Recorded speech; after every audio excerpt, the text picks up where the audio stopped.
Mana shu menda bor ekan, qarang. Kimdir menga savol berdi. Bilmayman, hech qiziqmagan ekanman. 99 ta ismiga dedim. Al-Mug'niyni bilaman, sababi u boylik. Shuning uchun Al-Mug'niyni yodlab olganman dedim-da. Bunda tortsam, mana bu chiqib ketdi. Men aytaman, tavba qildim. Kecha bitta savol berdim, mana bugun oldindan chiqib turibdi dedim. Keyin buni ham surishtirish boshladim. Bu nima o'zi 99 ta ism? Haqiqatan Allohning ismimi ekan? Nima uchun Alloh taolaga buncha ism kerak 99 ta degan? Men o'zi analiz qilaveraman-ku, shuni ketidan qidirishni boshladim. Nima u 99 ta ism? Nimaga kerak Alloh taolaga buncha ism dedim.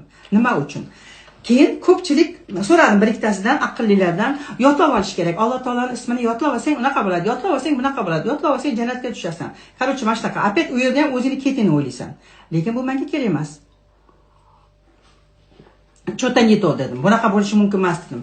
Оказывается, uni ham tagiga yetdim. Eshitinglar, zonasi qizlar.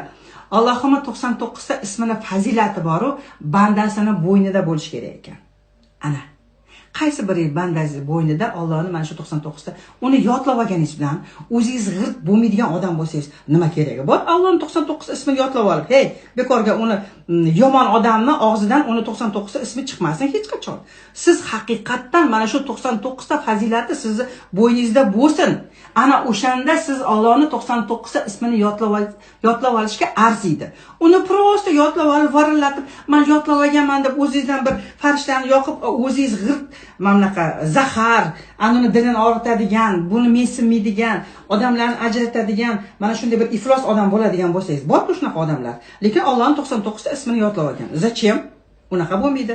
Shaxsan meni fikrim bo'yicha, uni 99 ta ismini yodlash kerak emas, uni 99 ta ismini ichidagi fazilatini bo'yningizga yuqtirishingiz kerak.